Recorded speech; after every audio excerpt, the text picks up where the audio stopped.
दोस्तों, जैसा कि आपको पता है कि मैं अपने वीडियोस में इंग्लिश और साइंस के दोनों सब्जेक्ट्स के वीडियोस मैं अवेलेबल करवा रही हूँ आप लोगों के लिए। और दोनों के दोनों ही बहुत ही इम्पोर्टेंट है अपने आप में। चाहे आप किसी भी कंपटीशन की तैयारी कर रहे हो, चाहे आप अपने एग्जाम की तैयारी कर रहे हो, या आप किसी स्कूल में कॉलेज में पढ़ते हो, दोनों के दोनों both are very useful for you all. अगर यहाँ पे इंग्लिश हम काफी जगह हम देखते हैं इंग्लिश और साइंस के बच्चे हैं वो ट्यूशन के लिए घर से बाहर जाते हैं, लेकिन हम यहाँ पे आप लोगों के लिए घर बैठे ही वीडियोज अपलोड करवा रहे हैं। इसके इम्पोर्टेंस को समझिए। एक बार आप चैनल के अंदर घुस जाएंगे, उसे रोज कंटिन्यूटी में देखेंगे तो आपको ऑटोमेटिकली वो फीलिंग आएगी कि जो मैं बाहर करने जा रहा था वो मुझे यहाँ पे अवेलेबल हो रहा है। तो यहाँ पे और मैं जो आप लोगों ने टेंस की सीरीज मेरी चल रही थी उसमें आज हमारा जो पास्ट वाला पार्ट है वो ऑलमोस्ट फ्री होने वाला है, जिसमें से मैंने आपको प्रेजेंट पास्ट सिंपल प्रेजेंट के सारे चारों पार्ट फिनिश करवा दिए हैं। और आज मैं आप लोगों के लिए लेके आई हूँ पास्ट परफेक्ट कॉन्टिन्यूअस टेंस।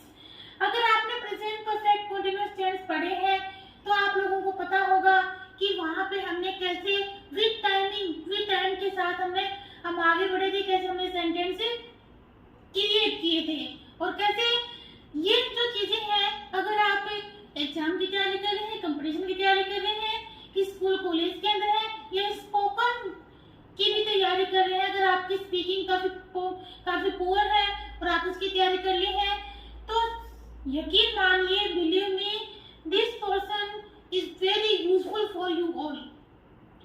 अगर आपको किसी भी कितना सा भी आपको अंदाजा नहीं है कि आपको कहाँ से कैसे शुरुआत करनी है, तो आपको सबसे पहले ये देखना होगा कि क्योंकि सिर्फ फ्लुएंसी इंपॉर्टेंट नहीं होती है, एक्यूरेसी भी उतनी ही इंपॉर्टेंट होती है। तो मैं ये नहीं कह रही हूँ, I am not just saying that you enter forcely inside. आपको इसके अंदर बिल्कुल भी फोर्सली इनसाइड में इसके अंदर नहीं घुसा रही हूँ मैं, बट आपको बेसिकली नॉलेज होना बहुत इंपॉर्टेंट है। और अगर स्कूल कॉलेज में है तो आपको तो ये जानने की जरूरत है। किसी एग्जाम की तैयारी कर रहे हैं तो भी आपको उसके अंदर घुस के आपको बारीकी से इसको रीड करना पड़ेगा। तो चलो देखते हैं आगे एक बार बात लेते हैं। पास्ट परफेक्ट कंटीन्यूअस टेंस से प्रेजेंट परफेक्ट में हमने देखा था कि has and have been plus verb की first form plus I N G. Okay, यहाँ पे हमें क्या देखना है, हैज हैव को हम रिमूव कर देंगे और प्लस यहाँ पे हमें देखना है हैड बीन। क्या आएगा, हैड बीन। वही सेम जो हमारा स्ट्रक्चर है वही रहेगा, बस जस्ट एक हमें जो चेंजिंग करना है वो करना है हमारे इसकी जो हेल्पिंग वर्ब का। और हेल्पिंग वर्ब का आपको खासा ध्यान रखना पड़ेगा। ये हेल्पिंग वर्ब भी ऐसी चीज है जो आपके पूरे खेल को बिगाड़ के रख देती है।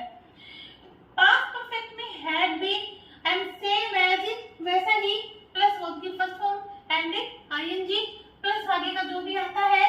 एंड यू नो दैट कि जो भी हमारा पास्ट परफेक्ट कंटीन्यूअस टेंस होता है related to the timing. Okay, so अगर फॉर है तो इट मींस अनसर्टेन टाइम और सिंस है तो सर्टेन टाइम। निश्चित और अनिश्चित समय की हमें बातें करनी होती है। And what is the structure of the negative sentence? So same as subject plus had not been. You know that you are writing the note between had and been. सिर्फ इतना ही यहाँ पे इसका गेम है कि हमें इन दोनों के बीच में हमें नोट को राइट करना है। प्लस वर्ब के फर्स्ट फॉर्म प्लस आईएनजी और बाकी का जो भी पोर्शन बनता है यहाँ राइट कर देंगे और वो ही फोर सिंस प्लस टाइम हमारा होगा। एसएमएस इंटरोगेटिव वही जो हम पीछे पढ़ चुके हैं। अगर आपने पीछे की वीडियो नहीं देखी है तो प्लीज वहां पे जाइए और उन चीजों को आप विद डिटेल देखिए, उनके नोट्स बनाइए। These are very useful for you all. देखिए आप वहाँ पे बहुत काम आने वाले हैं आपके। हेड है हमारा, इसका सिस्टम क्या था कि जो भी इसके अंदर हेल्पिंग वर्ब होती है वो हम स्टार्टिंग में राइट करते हैं और उसके बाद जो सब्जेक्ट होते हैं वो हम आफ्टर दैट वो जो हेल्पिंग वर्ब होती है उसके बाद राइट करते हैं। तो had plus subject plus been plus verb के फर्स्ट फॉर्म के साथ आईएनजी और जो कुछ भी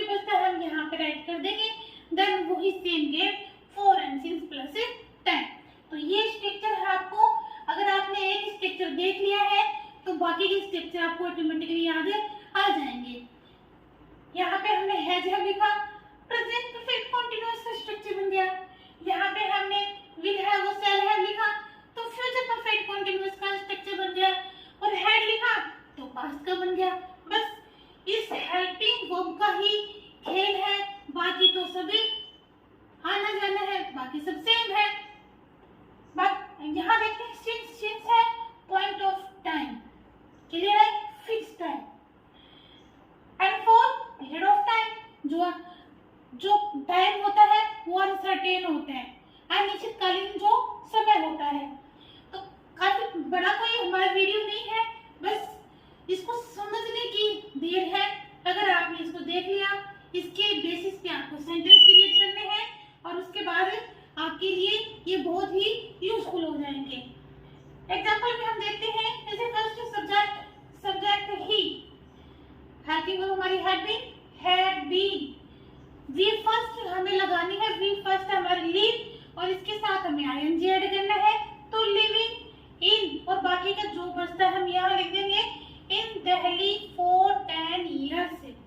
इन दिल्ली बाकी आ गया for okay, and 10 time it is 10 years.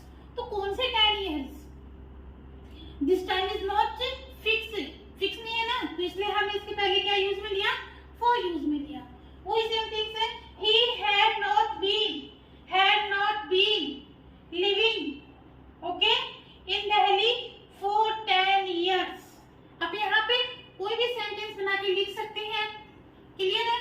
अब सेंटेंस के थ्रू आप बहुत से आपको you must write the lot of sentences, और उसके थ्रू ही आपको प्रैक्टिस करनी चाहिए। जितने सेंटेंस आप राइट करेंगे on its your own basis, तो वो आपके लिए बहुत ही यूजफुल होंगे। नेक्स्ट है had, the door, had it is a helping verb, subject the door, and bell. अब यहाँ पे आपको ये ध्यान में रखना है, सब्जेक्ट के बाद हमें बीन लगाना होता है, इन दोनों के बीच में हमें सब्जेक्ट ऐड करना है। तो had the door bell, had the door bell, ये सब्जेक्ट हो गया हमारा। Been ringing for 5 minutes, ringing for 5 minutes okay. तो तीनों की तरह जो हमारे एग्जांपल्स हैं वो हमारे इसी जो हमारे स्ट्रक्चर है उसके बेसिस पे है, बाकी कुछ नहीं है। आप एक बार अगर ये आपको ये गेम समझ में आ गया तो बाकी का गेम तो आप ऑटोमेटिक जीत जाएंगे, बट आपको कॉन्सेंट्रेशन के साथ उसे रीड करने की जरूरत है। वो विद एग्जांपल आप उसके बार-बार प्रैक्टिस कीजिए, और उसके रूल्स जो भी रूल रेगुलेशन है उनको आप जो भी आपने बना रखे हैं, रजिस्टर है, डायरी जो भी है, उसके अंदर आप लिखते ही जाइए। बिलीव मी, आप थोड़े दिन बाद देखेंगे कि जो टेंस आपके लिए महाभारत लग रहा था वो चुटकियों में सोल्व हो जाएगा। ओके, तो आज के लिए इतना ही, और if you like this my video please do subscribe and share more and more people, और till was the end. Okay guys, bye bye.